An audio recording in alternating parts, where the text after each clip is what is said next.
একটু জিহ্বাটা বাইরে বের করেন দেখি। হ্যাঁ, জিহ্বার নিচে। এটা হচ্ছে আমাদের জিহ্বার এই বরাবর লালা গ্রন্থি থাকে এবং জিহ্বার নিচে ওই বরাবর লালা গ্রন্থি থাকে এবং গালের দুই পাশেও কিছু লালা গ্রন্থি থাকে। সো জিহ্বার নিচে যে লালা গ্রন্থিটা থাকে আমরা সাবলিঙ্গুয়াল গ্ল্যান্ড বলি। এই সাবলিঙ্গুয়াল গ্ল্যান্ডের যে কালেকশনটা বা সেলাইভাটা লালাটা সেটা বের হওয়ার রাস্তাটা যদি বন্ধ হয়ে যায় তখন সেক্ষেত্রে এরকম ওই জায়গাটা ফুলে ওঠে। আসসালামু আলাইকুম রহমতুল্লাহ। আমাদের সাথে যারা আছেন আপনাদের সাথে একটা ছোট্ট জিনিস একটু শেয়ার করতে চাই। রেনুলা আমাদের হুজাইফা আমাদের কাছে এসেছেন। হুজাইফা সাহেব যে ওনার মুখের মধ্যে একটা ছোট্ট আহ, ফোলার মতো কিছু একটা দেখতে পাচ্ছেন।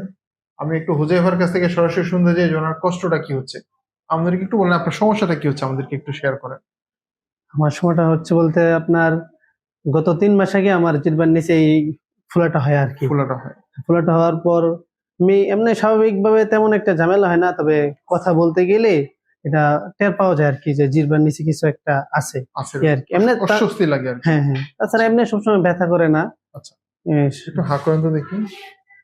লাইট ছাড়ি ভালো, এদিকে দেখানো দেখা যাচ্ছে মুখের ভিতর এই ফুলাটা আমরা যেটা দেখতে পাচ্ছি। এই জিহ্বার নিচে ওনার এই ফুলাটা উঠেছে। জিহ্বার একটু জিহ্বাটা বাইরে বের করেন দেখি। হ্যাঁ, জিহ্বার নিচে। এটা হচ্ছে আমাদের জিহ্বার এই বরাবর লালা গ্রন্থি থাকে এবং জিহ্বার নিচে ওই বরাবর লালা গ্রন্থি থাকে এবং গালের দুই পাশেও কিছু লালা গ্রন্থি থাকে। সো জিহ্বার নিচে যে লালা গ্রন্থিটা থাকে আমরা সাবলিঙ্গুয়াল গ্ল্যান্ড বলি। এই সাবলিঙ্গুয়াল গ্ল্যান্ডের যে কালেকশনটা বা সেলাইভাটা লালাটা সেটা বের হওয়ার রাস্তাটা যদি বন্ধ হয়ে যায় তখন সেক্ষেত্রে এরকম ওই জায়গাটা ফুলে ওঠে। ফুলে ওঠে এবং এই যা দেখতে পাচ্ছি চমৎকার ফুলে অনেক অনেক সময় ফুলে ওঠে নাকে গলার পেছন দিয়েও, গলার নিচ দিয়ে অনেক সময় বের হয়। তো সেটাকে প্লাঞ্জি গ্র্যানুলা বলে, যদিও আমাদের হুজে ভাষায় এটা প্লাঞ্জি গ্র্যানুলা না, একটা নর্মাল গ্র্যানুলা যেটা আছে সেটাই। এখন এটা নিয়ে উনি আমাদের কাছে এসেছেন এবং এটা যেটা হয় যে আহ মাঝে মাঝে লালাটা বের হয়ে যায়, লালাটা বের হয়ে গিয়ে একদম চুপসে যায়, তাই না?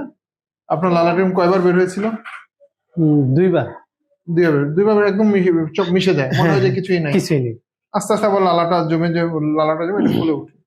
এটা চিকিৎসা একটাই, যে যদি অস্বস্তি হয়, খারাপ লাগে, সেক্ষেত্রে এটাকে সার্জারির মাধ্যমে রিমুভ করতে, এক্সিশন করতে হয়, অর্থাৎ মার্সিপিয়ালাইজেশন বলি আমরা, যে লালা বের হওয়ার নালীটাকে আমরা কেটে ছড়িয়ে দিব যেন লালাটা জমতে না পারে, বের হয়ে আসে।